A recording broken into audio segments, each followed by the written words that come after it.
back to the Dirty Bat Wolves channel here on YouTube. I'm doing a quick random live stream because it's nice out. And I just heard of the death of Guy LaFleur. I don't know who, if any of my American people know who Guy LaFleur is. But I'm sure if you're a hockey fan, you know, Guy LaFleur was one of the greatest, one of the absolute all-time greatest players of the game. Yeah, and he died at 70, so sad to see him go.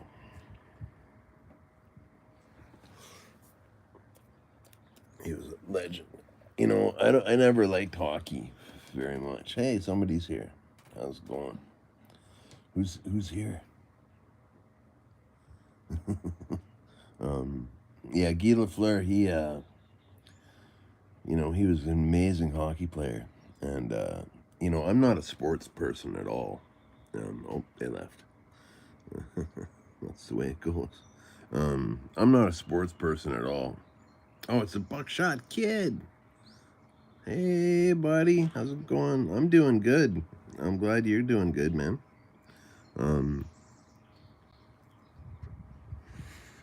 But yeah. Shout out to the Buckshot Kid, man. Shout out to the Buckshot Kid. He's been watching my channel for 3 years now. He just started showing his face up. And, yeah, thanks a lot for doing that. I love to know who's watching, you know. But yeah, I had a couple friends when I was a bartender in the 90s that were avid hockey fans, and but also artists. You know, they were poets and songwriters and theater artists. You know, before they were sports fans, and so they really taught me. They could put hockey in poetic terms for me. You know, they'd write. I'd write. All right, I'd read their poems about hockey, or see their what's it called, visual art, like paintings of hockey and stuff, and it just brought a whole new element to the game for me. You know,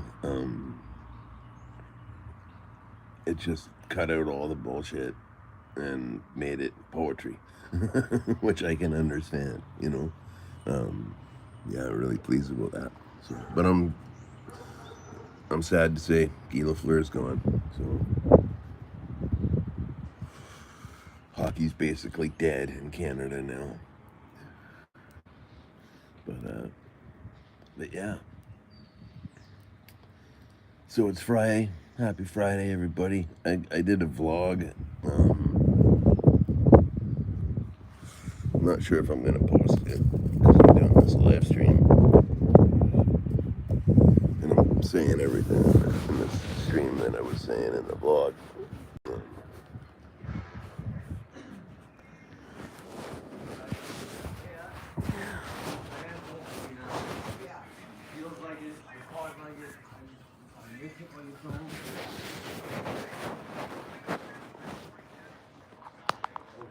Yeah.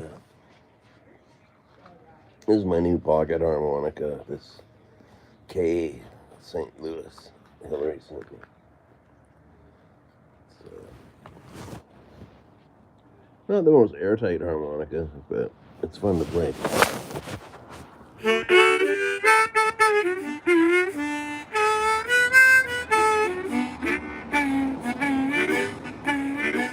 Well, Guy LaFleur's gone, hockey's dead in Canada. Well, Guy LaFleur's... Continue with that. It's warm, but it's still kind of cool to be playing harmonica outside. But yeah,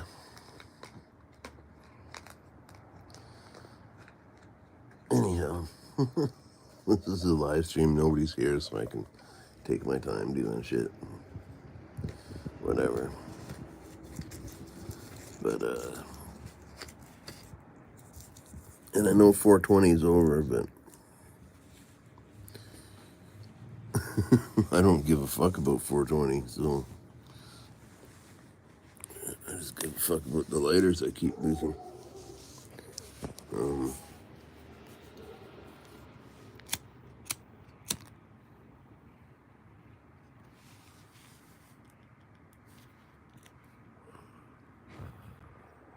Anyhow.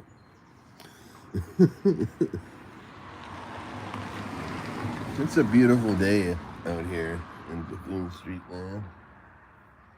It's a nice blue sky day. I don't know, maybe it'll be warmer to play harmonica outside later. I really love playing harmonica outside. It's the busker in me.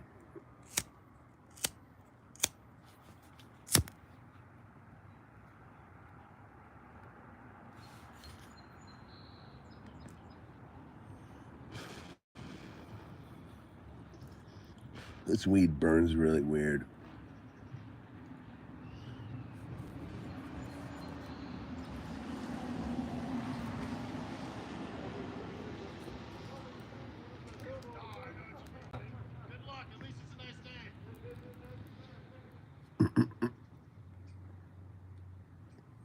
Always lots of people talking here on Bethune Street.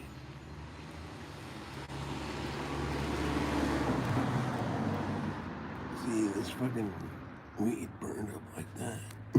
This isn't cool. It's the wind. The wind fire caused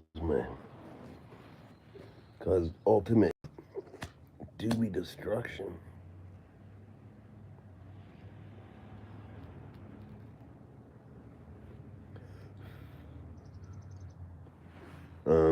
Oh hey, somebody's here. Who's here? Please talk to me. Who's here? I got a haircut.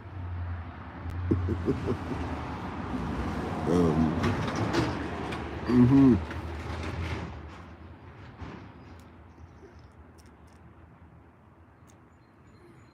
Drew, how's it going, buddy? Yeah, I hate when that happens too. It's fucked up. Hey, Drew, have you ever heard of Guy LaFleur? Are you a hockey fan at all?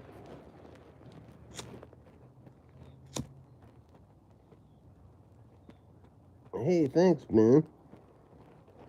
It's awful kind of you. Canadips. I haven't tried it, man. I've always wanted to try it.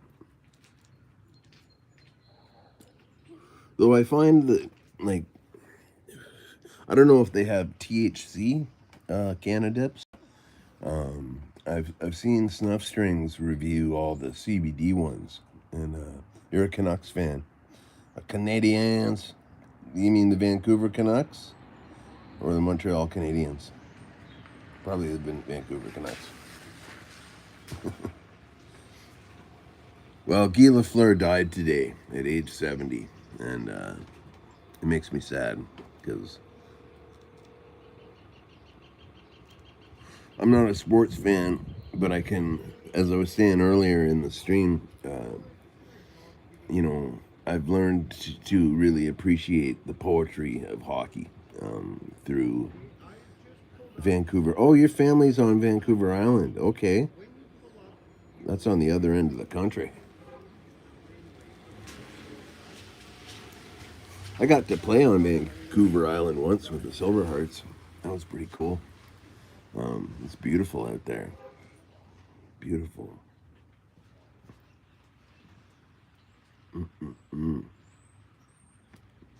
So I'm trying to figure out. You're moving here. Oh, you're moving to Ontario soon? That's awesome. Where are you moving in Ontario?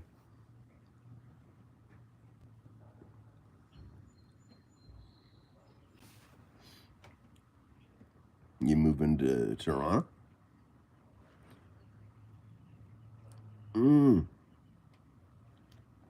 Okay. Like, so do you mean that you're moving to Canada or just closer to the northern part?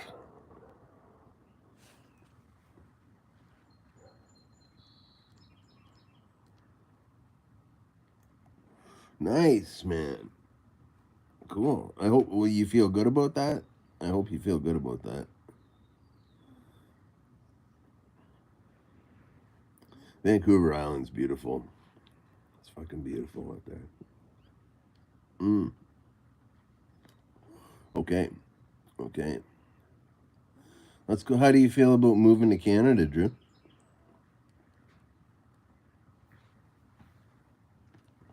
Awesome, man. Yeah, Canada's awesome. It's you're gonna well, you already know. You already know what's up. Yeah, Canada's great. It's got its problems, too, but it's cool. It's generally pretty easy to live here, you know. First Nations, I gotta get in there soon. Yeah, I can feel you, man. I feel you. I'd be done with the States a long time ago. I don't know. It's pretty messed up. Well, that's really cool, man. I'm glad you're coming to Canada. Even though it's on the other end of the country from me, I won't be able to invite you over for a smoke or a coke or nothing. But maybe if I ever get out to Vancouver Island again, I'll be able to see you.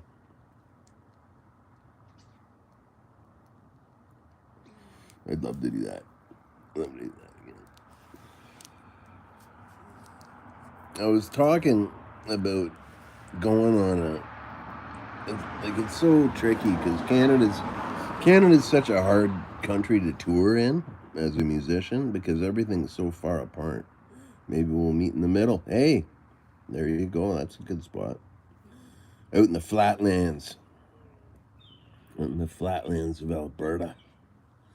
Um, yeah, Canada is such a hard country to tour in because all the cities are so far apart, you know. In America, it's just like you turn the corner and you're in another city or state or whatever. But here, like the provinces are huge. And, you know, like when the Silverhearts was crossing Canada, we'd, you know, we'd play a gig and then like load the van immediately after the show and be ready to go. And then we just, as soon as the show was done, we'd get in the van and drive for 12 hours solid to the next gig and get there just in time for checkup or for load in or sound check, all that shit. It was crazy. I love doing it. But yeah, it's just the driving is so, and I don't drive, so that's the thing. Your wife and you want to visit my side, she's from Maine. Mm. Yeah, Ontario is really cool, man. It's I don't know what to say about it. It's nice when it's warm. That's for sure. It's nice, and it's getting warmer. And you know, every day past today should hopefully be a little bit warmer. But damn, this joint is fucked up. Sorry, keep seeing my belly there.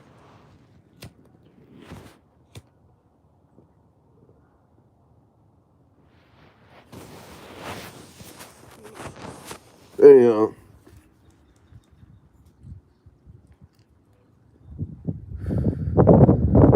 I guess Drew left. I don't know. Nobody's here again.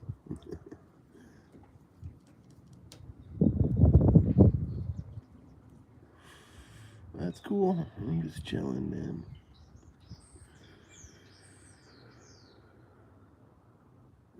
So I'm gonna have buttons made, little 1-inch band buttons saying "Dirty Pat Walsh" on them. Um, I'm hoping to get them out to the people when the time comes. So we'll have to when I get them, I'll show them to you, and maybe I can get some contacts. Oh yeah. We're just see. It's weird. It says in my thing. It says nobody's here, but you're still here. That's so good. Um, yeah, smoking on the porch, man. Yeah, I'm getting these Dirty Pat Walsh buttons made. Uh, they should be kind of fun. some just more shit to throw out. That's awesome. That's great. I love that little dancing man emoji. I use that all the time. So what you doing today, Drew? GM. What's going on in your life, man?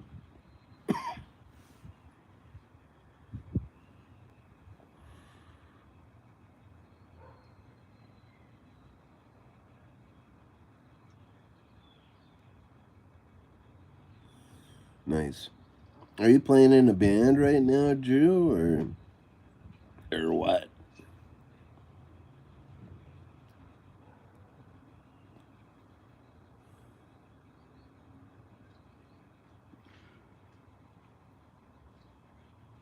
I'm not really playing in a band right now.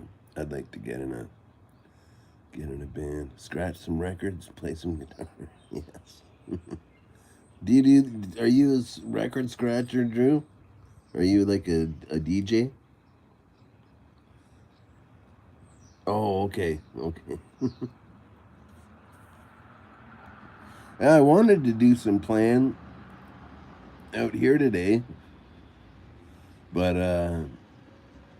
it's still a little too cold. What health issues did you have last year, man?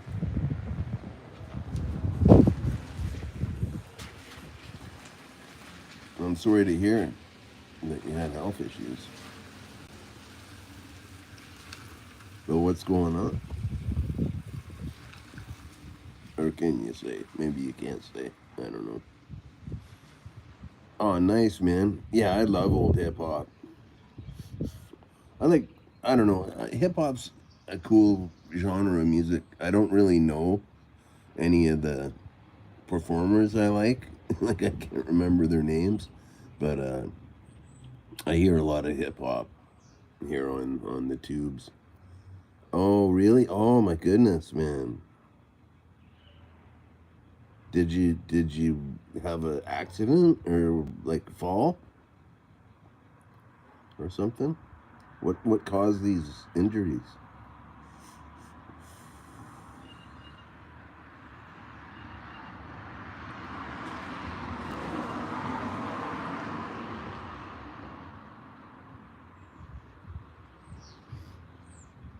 Well, regardless of whatever caused them, I'm really sorry, man. I hope you're feeling better now.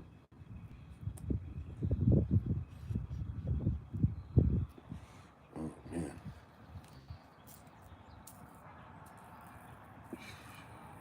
you slipped and tore your. Oh fuck, dude. I'm so sorry, man. I'm so sorry to hear that. That's gotta hurt.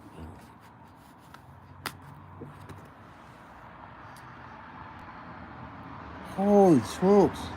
And this just happened. Like you're just kind of getting over this now.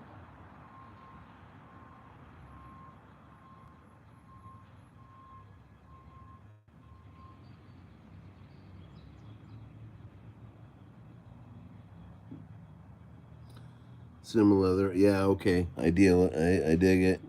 I dig it. Yeah, I got a lot of problems.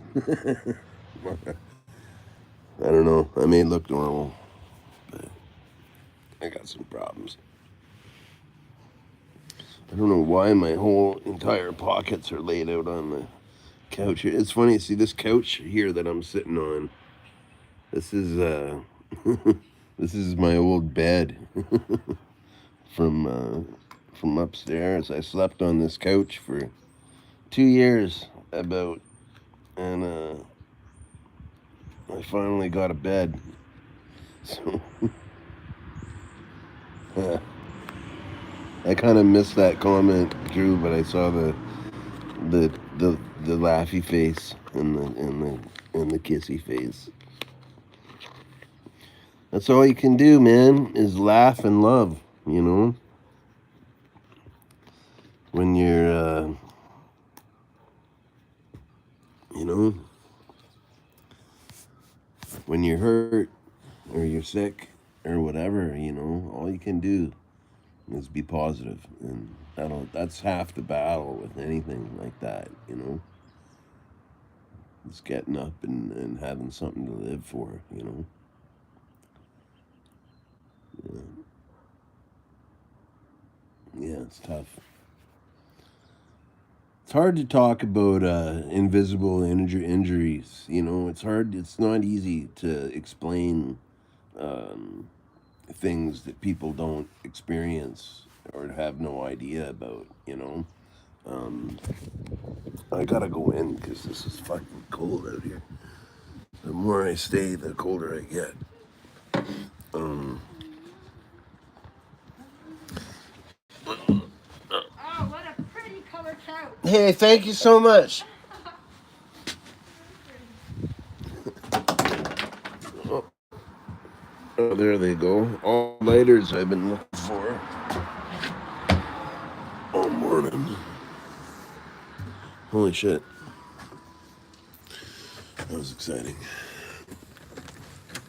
All right. So this is my staircase here, right here. We're gonna go up the stairs.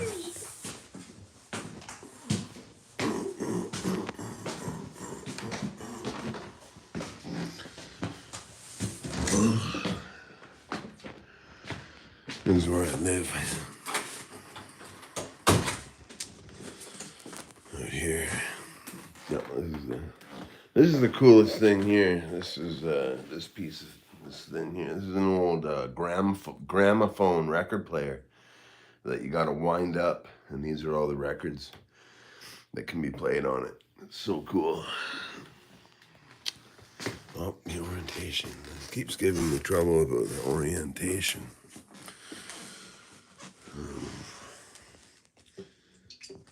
Yeah. Sorry, I didn't catch that last comment. Kelsey's great. Kelsey's doing really well.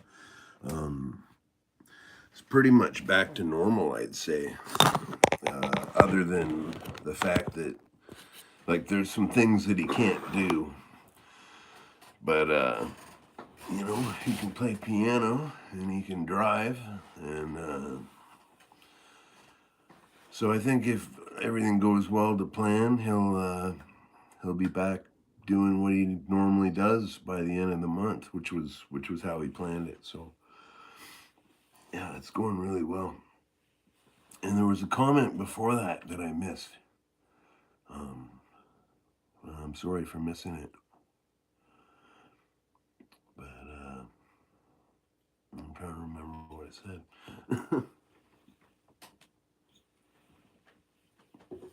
The comments. Yeah, yeah, it's great. It's great. Very proud of Kelsey, and you know, very proud of Kelsey. So it's surgery, man. I don't know. It's something that freaks me out. It's funny because all the shit that's wrong with me, like my back's all fucked up, and uh, my guts are all fucked up. You know, and we were talking about invisible illnesses a few minutes ago, and you know, I'm in a lot of pain all the time, you know, and it's hard to explain that to people when they haven't experienced that type of pain. or you know, anxiety issues or depression issues. Those have been big constants in my life since I was a kid. And but how do you explain it? It's when I hang around people who are much more extroverted than I. Hey, somebody else is here. This is so cool. People are coming.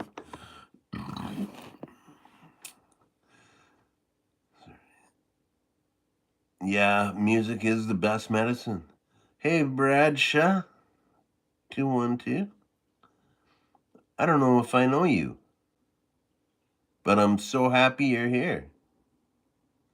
Um, yeah, music's the great healer for sure.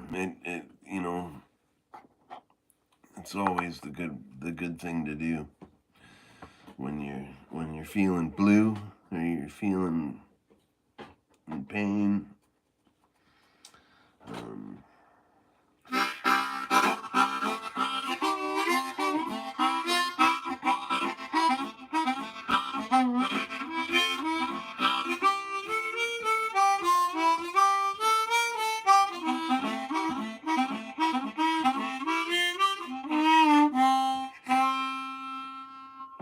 like that's how I feel on the inside right now. Um, you know, yeah, music's a great healer for sure.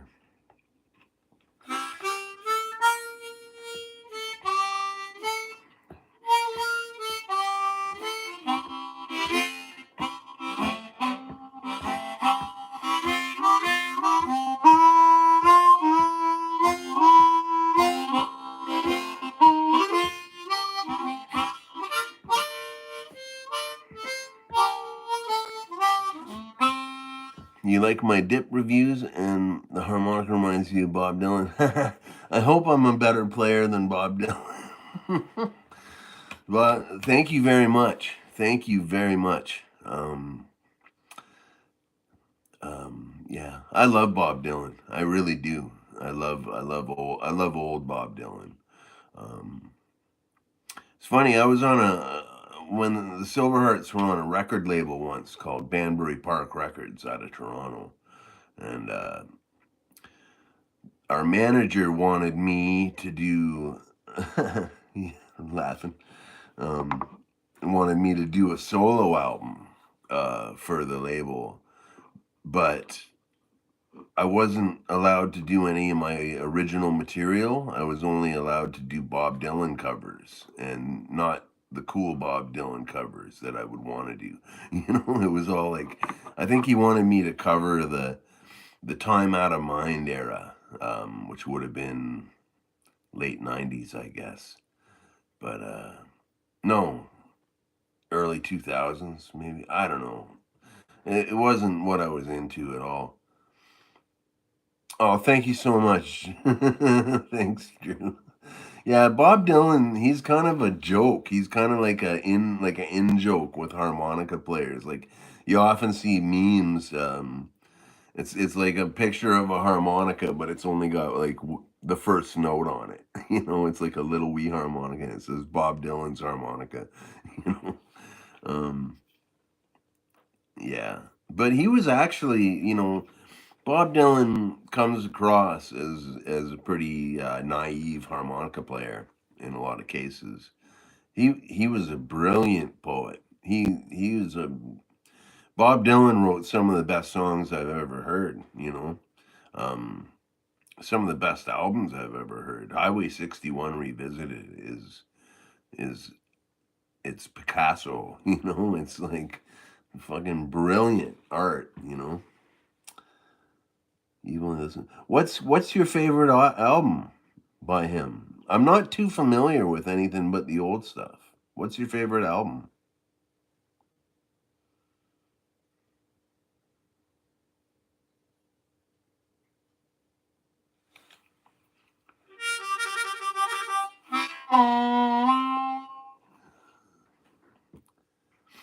I don't know.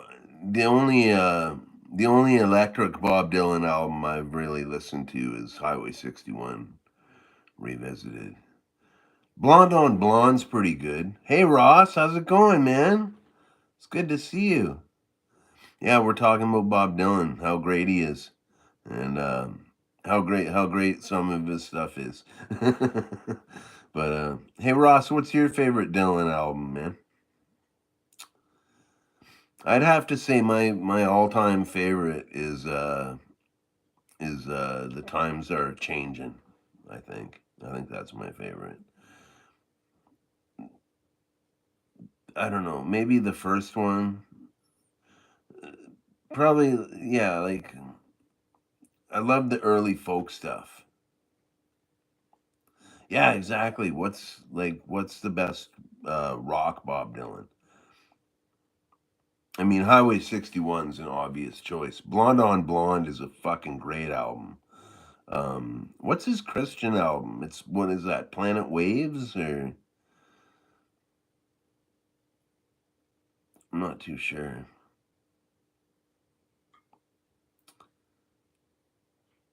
Yeah, I've never heard his Christian album,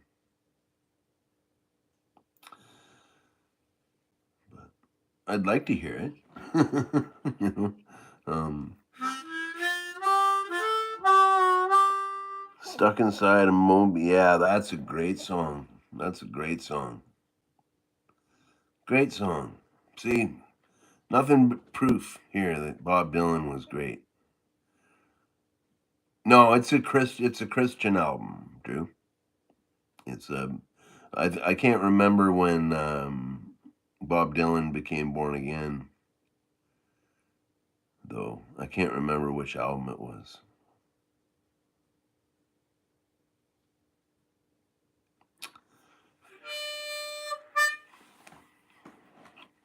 Good question. Basement Tapes Live is Saved is his Christian album. Oh, one of the, I know he made a few.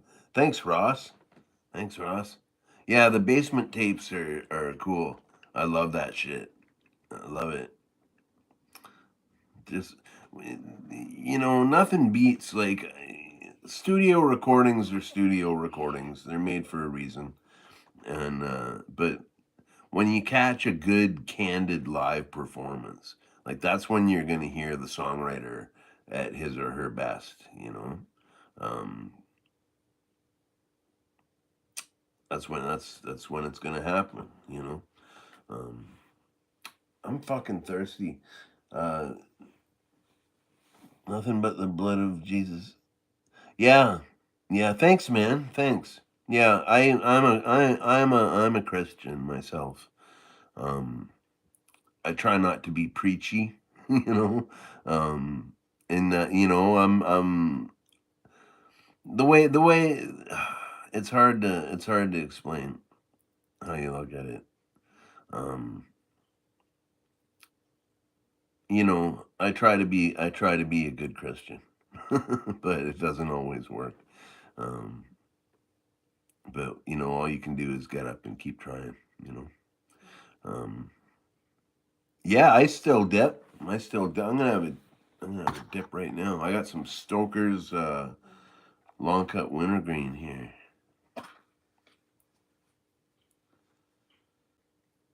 So cheers.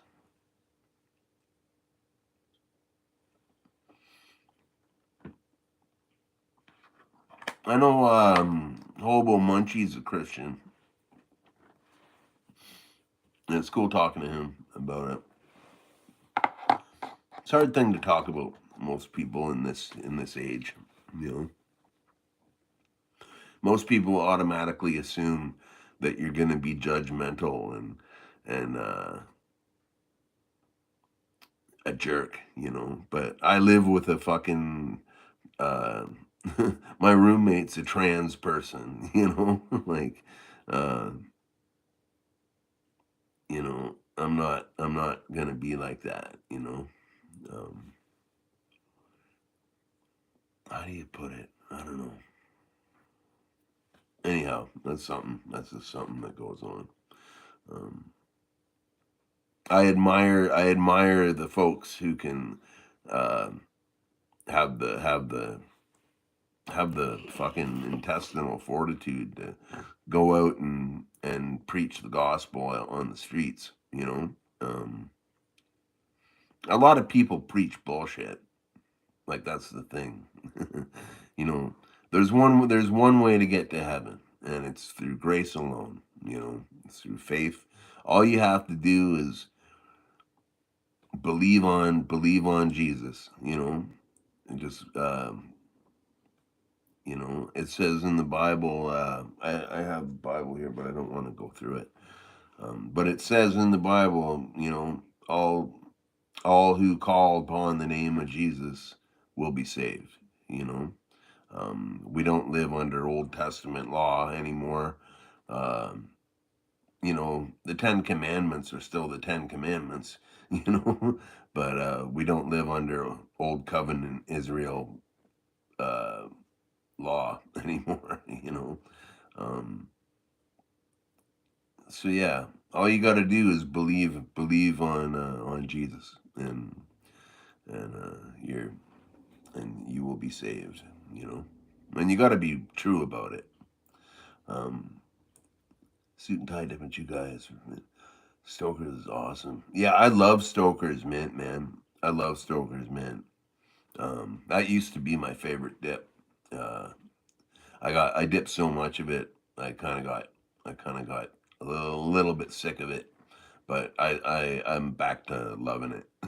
So hopefully, I don't know if I'll get any soon or at all, but it's good. It's good dip for sure. Um, yeah, yeah. No, I've mainly been dipping Stoker's wintergreen long cut for the longest time now. It seems Stoker's long cut wintergreen or fine cut wintergreen have been the main things I've been dipping. Um, but I have been dipping some Copenhagen snuff as well. And here in my part of the Canada here, um, I don't know if like the tobacco laws, Appalachian dippers here. Hey Nate, how you doing, bud? Thanks for coming. Thanks for coming in. Um, just talking about dip here. Um, talking about the Canadian prices of dip. Now, for a standard can of dip, and I don't have a Canadian can. They look like fucking crap. Um, yeah, I do have one right here. This is a can of Skoal Dark, or was a can of Skoal Dark. Um, this is a Canadian only product. Now, everyone I've swapped dip with a couple people in the States and sent them this, and everybody loves it.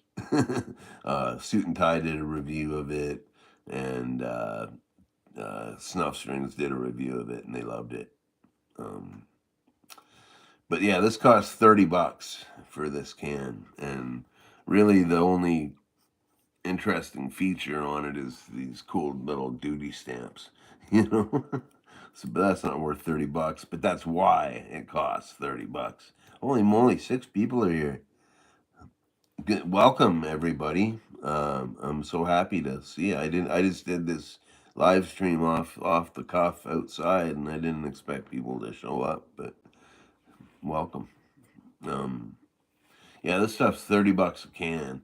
But if you go to the reservation, I live near. I live near.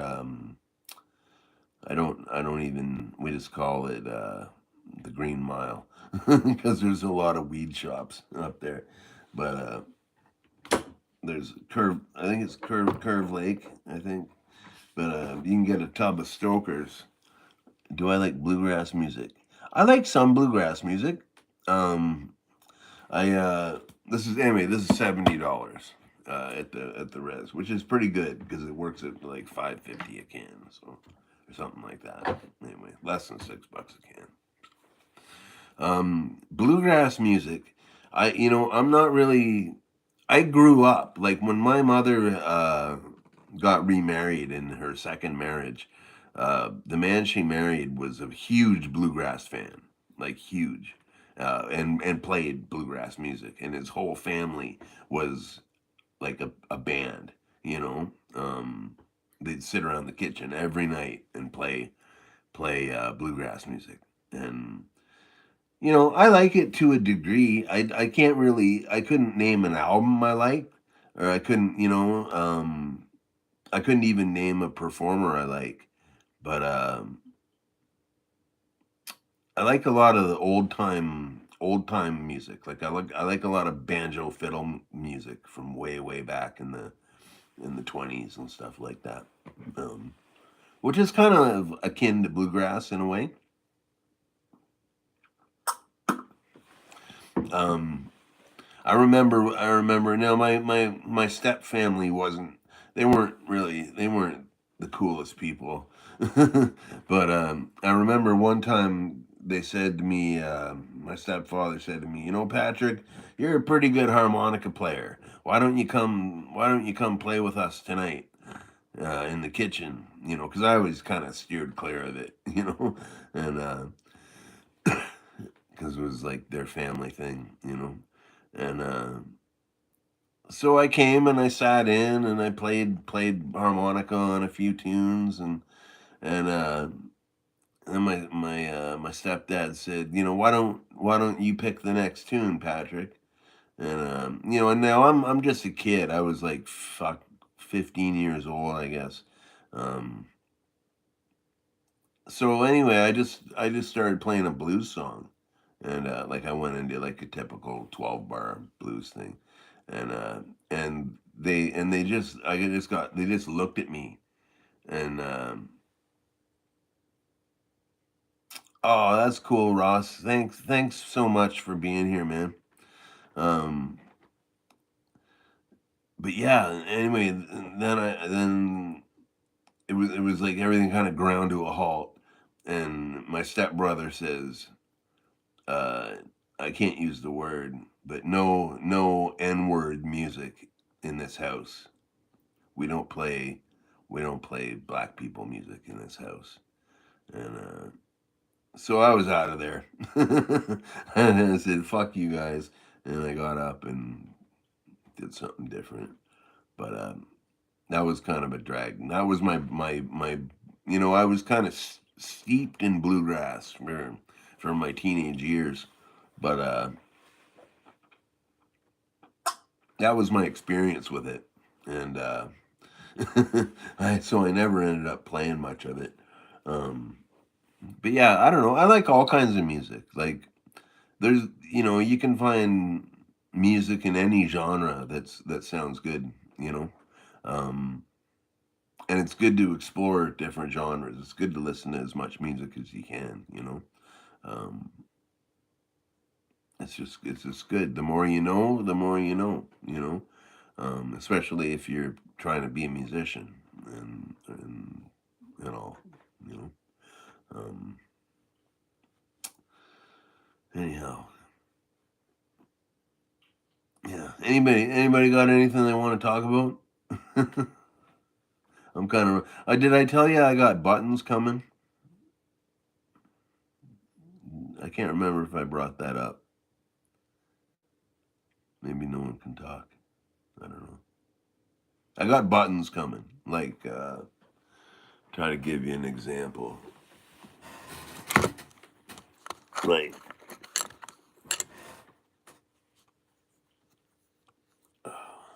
like this, like a button like this. I got them all over my fucking jacket. What the fuck? But yeah, I'm getting buttons like this made, except they say "Dirty Pat Walsh" on them, and they have a picture of my arm and a bunch of my shitty tattoos in the background.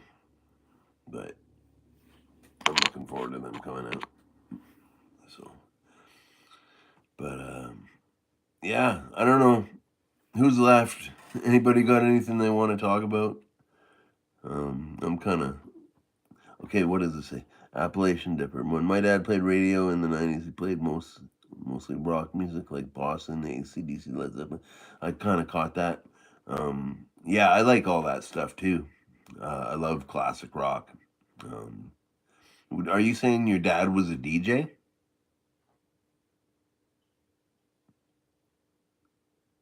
Like was he a commercial DJ or uh, like a just like a DJ? Mm, nice. Did he work at Did he work like what did he do? What was his thing other than playing rock music?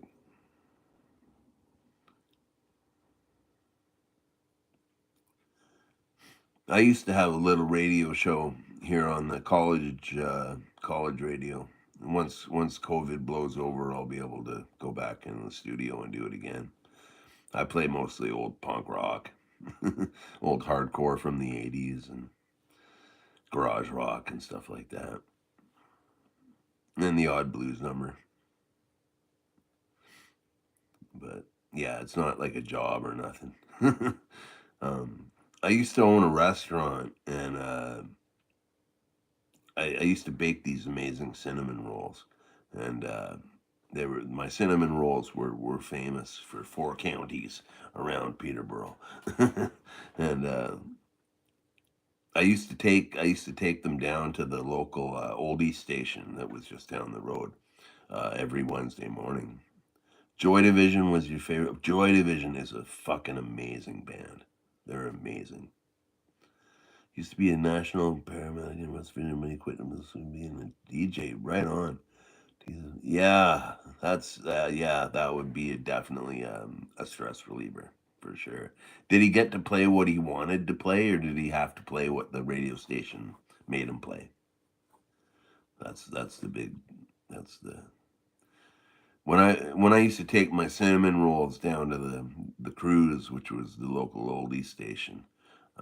They'd always have me in and to come and sit and talk on the radio for 15 minutes, and which was really cool. It was good publicity for my restaurant, you know. Um, but we'd always pick a tune and play it, and but mostly of what he could slip in a tune here and there that he wanted to play, but mostly he had to play what the radio station had programmed already, which was like a non pretty much what he wanted to play. He get so many callers. He'd want to play like taking requests. Yeah, yeah, that's cool, man. That's really cool. Um, that's really cool. I'd love to have that as a job. You know, being a DJ and mhm.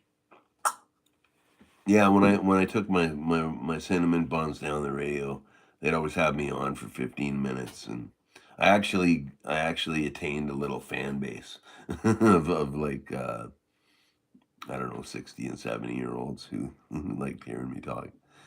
Real talk, how you doing, buddy? How are you, man? Kaboom, Batman. That's awesome. Um, what's going on, Real Talk? That's right, Kaboom. How you doing, man?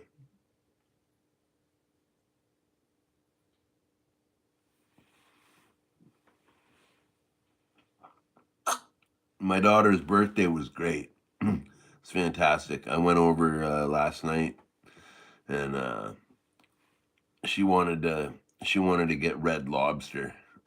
So yeah, we got Red Lobster, and it was greasy. but but yeah, and she's having a. Oh, your son's birthday is the same day. Oh well, happy birthday to your son, man. Happy birthday. I remember he remembers the Metallica album and Justin for all that. Yeah, yeah, I remember that. Sort of. That's yeah, that was kind of a kind of the when the big band troubles with Metallica was happening. I remember seeing a documentary on that sometime. I was never a big Metallica fan. I'm not a big fan of like heavy chugga chugga stuff. You know, I like old punk rock and hardcore, but I got a hair. Oh, thanks, Real Talk. Yeah, man. It's It's nice not to have to worry about having bad head every day. So, but I can't remember even what I was talking. Some kind of music. Metallica. Yeah, I never really been a huge Metallica fan. Gotta go, Pat. Keep on. Love you. Oh man, thank you so much, and thanks so much for popping in today. Thank you so much. Um, yeah, I feel really lucky with the people.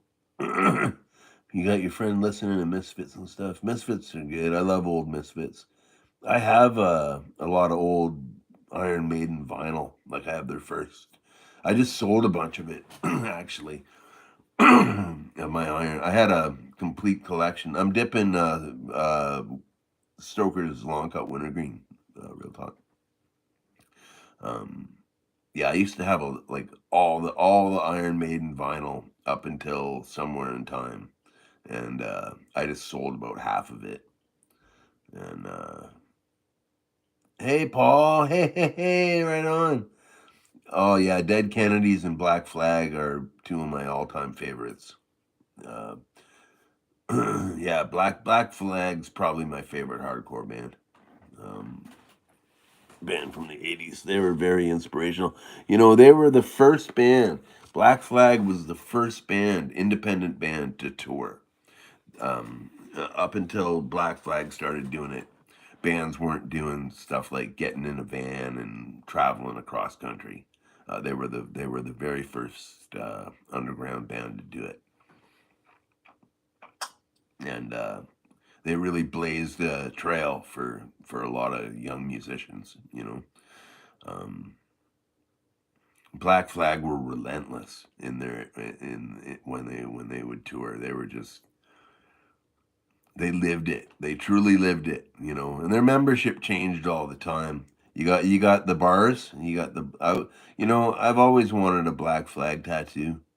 One day I'll get one. One day I'll get one. I had a friend, Drew, from high school, man, and he in high school. Okay, hold on. Before heart attack, we would ride this. I'm sorry your friend had a heart attack, man. Yeah, those are great bands. DRI and suicidal tendencies. Um, But yeah, I had a friend back in the '80s. This guy named Alex, and when he turned 18, he went tattoo crazy, and his body is covered in logos of '80s hardcore bands. Like he has like right down this arm. It's just a big 7 seconds logo. You know, um, he has he tried to get Henry Rollins has that big uh hey, avid tea drinker, thanks for saying hi. Nice to see you. It's always nice to see you.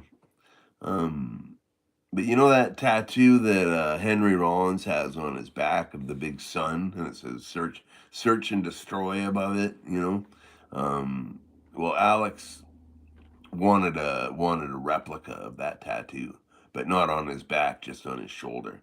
And so he took it in and he got it done. And we're sitting and we're still in high school at this point, and we're sitting in history class. And Alex is like, "Hey man, I got my Rollins tattoo yesterday. You want to see it?" And I said, "Yeah, sure." And he pulled up his sleeve, and now the son, the artist, whoever did the job, did a fantastic job. It was an absolute perfect replica. Um, Not that I think it's cool to cover do other people's tattoos on you, but it was perfect replica. But the problem was when the search and destroy that goes above the sun. Um, the tattoo artist left the R out of destroy, so it said search and destroy. And so we're sitting there and I'm checking out his tattoo, and Alex hasn't noticed this yet for some reason, and I'm looking at it and I'm like, hey dude, the guy left the R out of destroy, and he looks at it and we're in the middle of history class, and he just jumps up and he freaks out and he's all pissed off. Yeah, we made a lot of fun of him for a good few years after that until we all parted ways. But that's what you get. And I often wonder what he's doing now, and how is he explaining all these like '80s hardcore band logos all over his body? Like they're not really done in a tasteful fashion that kind of hold together. It's just like a smattering of band logos, but they take up his whole body. It's crazy. Um, yeah, I wouldn't get tattooed like that. I don't think I'd get the black flag bars, but I don't think I'd get a tattoo of a band. It's maybe a random question, but what age did I start dipping? Okay, I started dipping when now back when I was back in high school, in grade nine and 10. Um, Me and my buddies, we all had started smoking cigarettes and you know thought it was all cool and stuff. And my friend's dad was really into snuff and dip, and so we used to pinch it off. Remember, my friend used to pinch it off his dad, and we'd start doing it. And so I was about 13, and we'd be packing dips until we threw up and stuff like that. Um, and he really got me into nasal snuff as well. I do a little bit of McChrystal's uh, nasal snuff, the the dry powder that you stick up your nose. Yeah, it's nice. But yeah, I started all that because of my friend Gord Baxter's dad. And now then I had and so I dipped, like I'll say I dipped from like 13 and 14. I dipped, and then I stopped doing it. I just smoked cigarettes and did mentholated snuff when I could, but until I'd moved to Peterborough. I quit smoking when I was 24, and kind of went tobacco free for a while, and then I've tried the salts. I've never tried that stuff. We don't have it here. It's not even available. Your grandma, she passed away. She used to chew Warren County. That was very popular for those who work in the coal mines and smoking. That's cool. Is that a loose leaf, or a dip, or a snuff?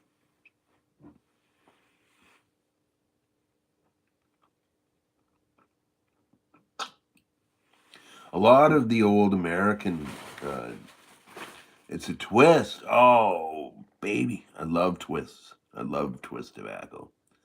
It's one of my favorites. I love it. We can't get it here either. So I got a lot of like stuff like this, like railroad mills. Like this is like dry American Scotch snuff, and it's pretty harsh, but it's really good. And you can dip it too if you got the cojones to dip it. You kind of just like I have a spoon here, even it's caked in snuff. And I take this spoon and just kind of dump it in, and it forms like a little pebble in your lip, and it's a good way to go. I don't know. Um, I have this big huge tube of peach snuff that's good for that. If you like peaches, I don't know. Peaches seem to be a pretty popular blend with tobacco. No, I don't keep anything in the fridge.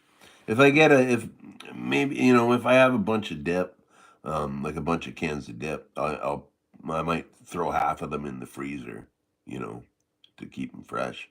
But no, I don't keep anything in the fridge. Our fridge is too fucking full of science experiments and cans of Coke. But Yeah, no, and dry snuff never goes bad. Like I have a bottle here.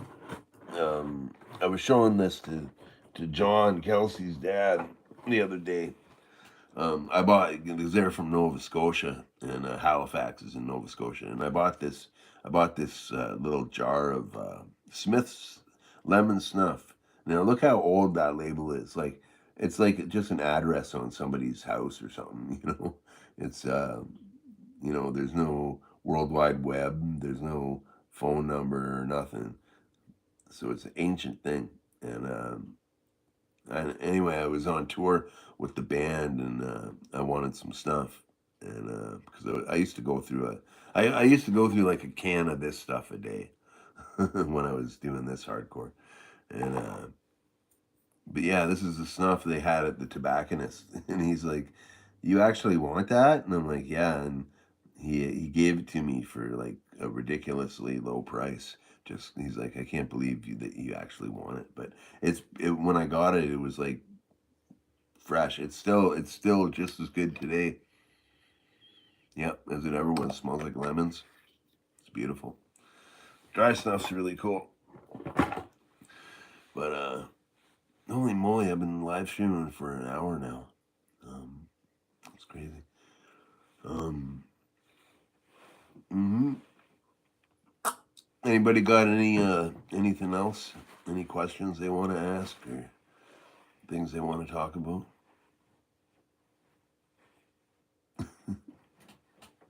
I can't find my hanky. There's 6 people here. Your dad's 75 years old. He used to do nasal snuff. This time he's done Skull Mint in the 90s, then he switched to Kodiak straight. That's nice. That's cool. Kodiak, I love Kodiak dip.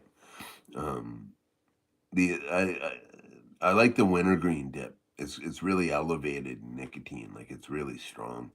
Um, and Kodiak's such a smooth feel. It's like such a it's a really nice dip if you like dipping for sure. I'm not much of a straight dipper, but I like it from time to time. Do I still? Oh, of course I do. Of course I do. It's right under a big pile of stuff underneath me here.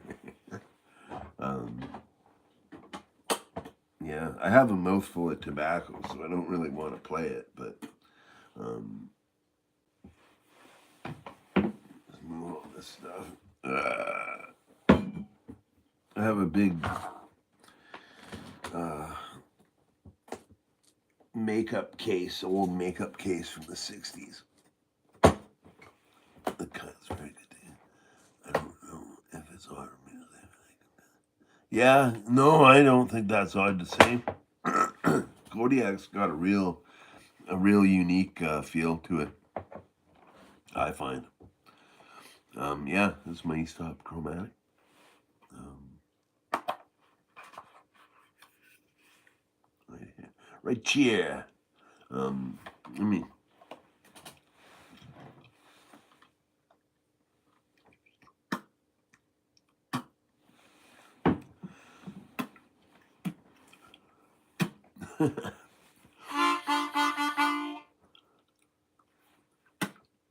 Bits of tobacco everywhere.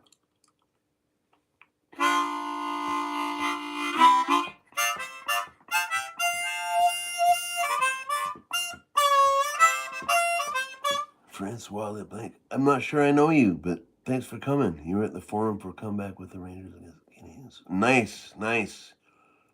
That's awesome. Yeah, Guy LaFleur, man, he died today. You know, like I said, I'm not much of a sports guy, but I do appreciate the poetry of hockey, and Guy Lafleur was one of the all-time greats, a Canadian legend, like an icon here. So it's very Canada is in mourning today.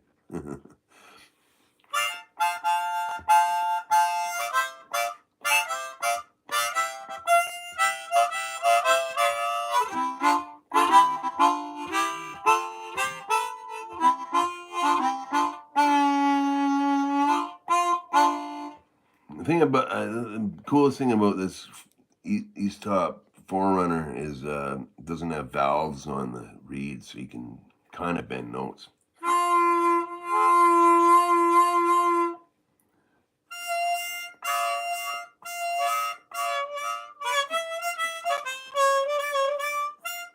Oh, cool. That's really cool, man. That's super cool. Yeah, you're an interesting dude, Appalachian Dipper.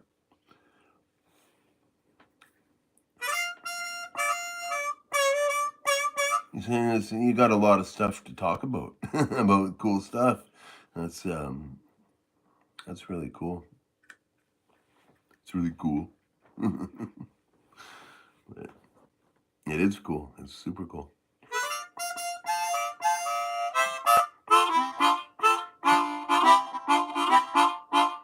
You know, the thing about these chromatic harps is like they're easy to play without the slide, but I don't know. One day I'll learn how to use this slide. But you know, most of the old blues guys who played chromatic, like Little Walter and stuff, they just played it without the slide and just played third position D. Um, I used to have one of those big 16-hole jobs, a Honer 64, until I took it apart and destroyed it. So I'm not the most nimble fingered fella, you know. Um, yeah, I kind of wrecked it, but this is a nice. This is nice.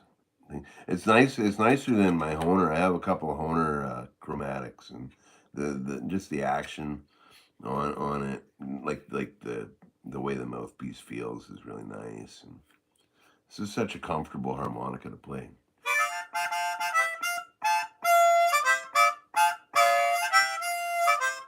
You played clarinet in high school for 2 years. You learned so much. That's cool, man. Clarinet's a beautiful instrument.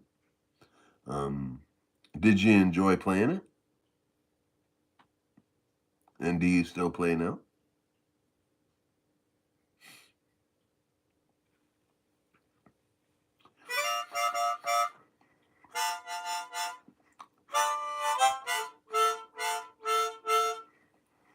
These are good for like tongue blocking too.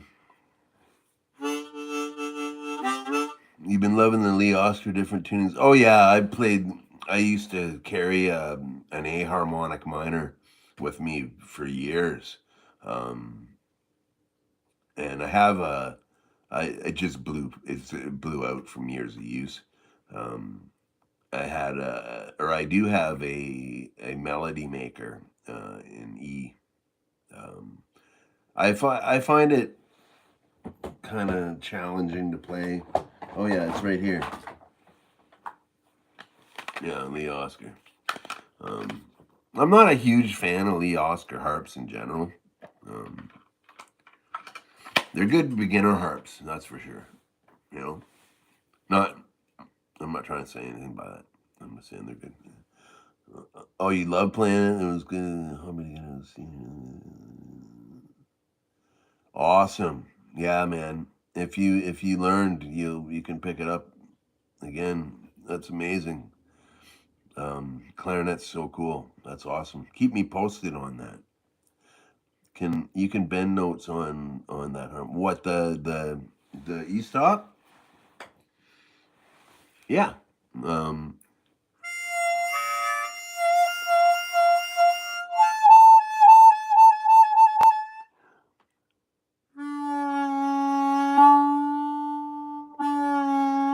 that's the beauty of this harp is you can bend on it. You can't do that on a valved chromatic.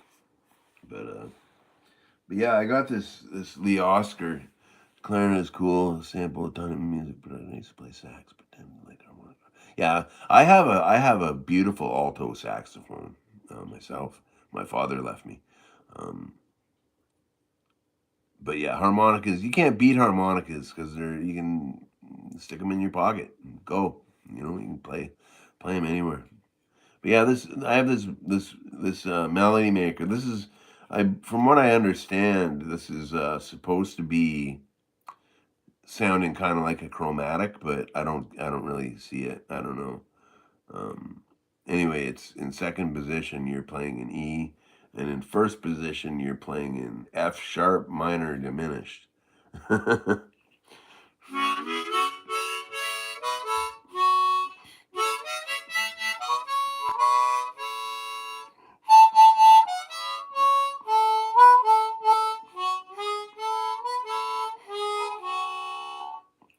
I never tried playing it in first position before. I always played it in second position.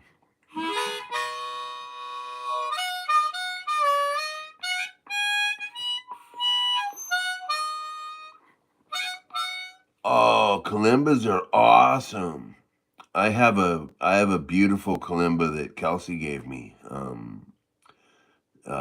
It's tucked away. Kelsey's bedroom is our music studio is Kelsey's bedroom right now, so I can't really go in there and just ruffle through shit. But Kelsey gave me a beautiful kalimba made of a coconut.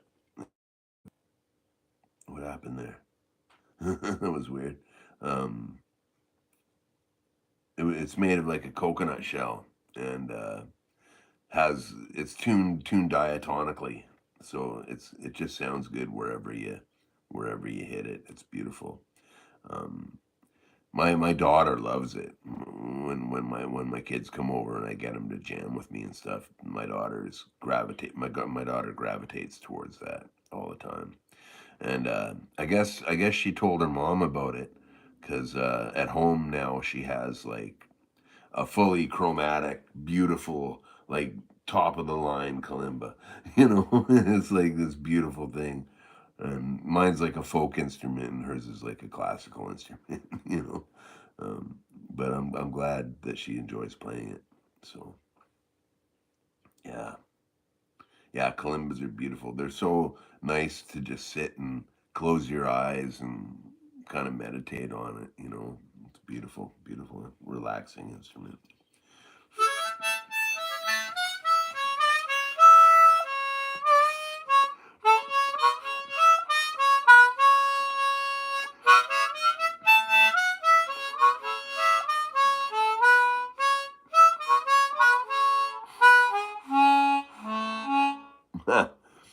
I'm not well versed in this. You got to get back to buying tubs of Stokers. All I caught of that comment was I got to get back to buying tubs of Stokers, but I assume it's for the price. Um, because yeah, Stokers is great. They're great because they make great dip and it's inexpensive, from what I gather. I don't live in the states, but from what I gather, it's the best deal in Canada is to go to the reservation. I have Chill Angels 34 key chromatic kalimba. Beautiful. But I think that's the one my daughter has. Um, I'm pretty sure. That's awesome. Yeah, they're beautiful instruments. Absolutely beautiful. I wish I could go grab mine, but I can't. Um, I don't know. What else? What else? I got my harmonica box open. Um,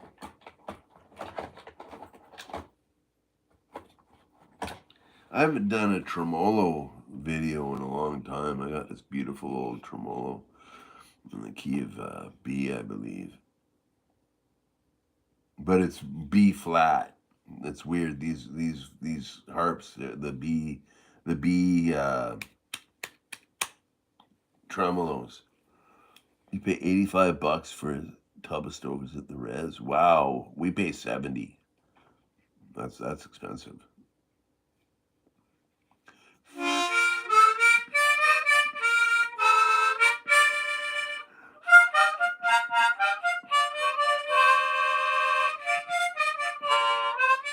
How do you record music these days? Well, let me tell you, Drew. um, I have two ways I record music. The last 5 albums I've done, um, one of them was live, Uh, three of them were recorded through my cell phone, and I sang the songs into my vocal recorder here on my cell phone, ran it through it's like a voice changer app. Um, that's the cheapest you can get in your end of Ontario. Wow, yeah, you're not even in a different province. That's crazy. Um, uh, I can't remember what I was talking about. I totally forgot what I was talking about. Um,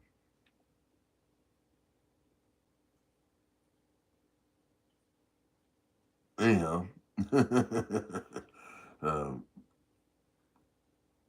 yeah, it sucks. It sucks to spend all that much on dip. Oh, don't worry, Paul. It's all good. Um, I've been live streaming for 75, 76 minutes now. I should probably get going because the fam's going to be back pretty soon. Oh, recording. Okay, yeah, let me tell you about that first. Um, yeah, out of the last five albums I've done, one of them was live, and three of them I just recorded in my cell phone and then ran it through a voice changer app through the megaphone settings, so it made it sound more 1920s. And and did it that way.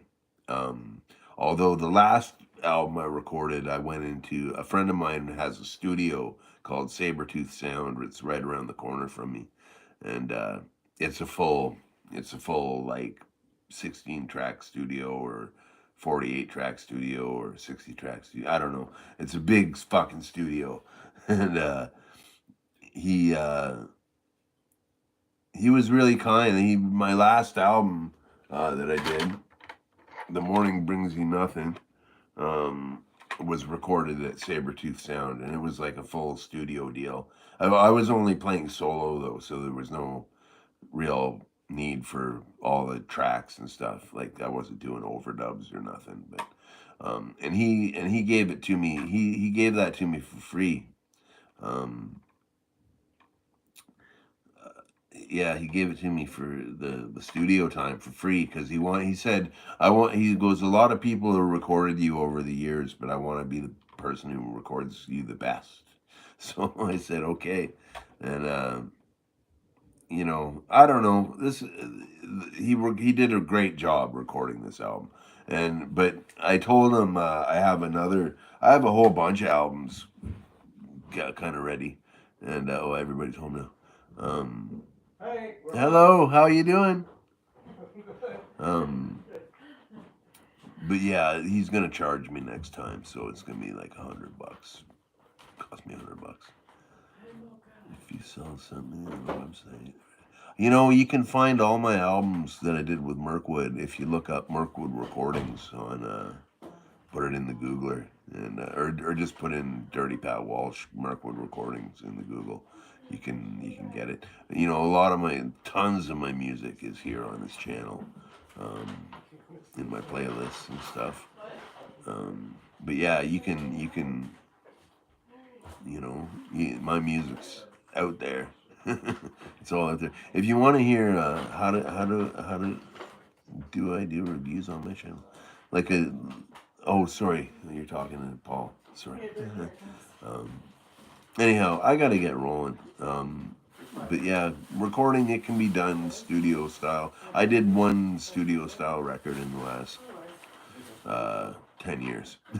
So when the Silver Hearts recorded, we always recorded in a full big studio, and usually the record company paid for it, but we did pay $10,000 for our second album, so it can get pricey. But anyhow, I gotta get going, guys. So thanks for all dropping in, and I will see you later. And thanks everybody. Have a wonderful day. Okay, I'll leave that until Paul sees that.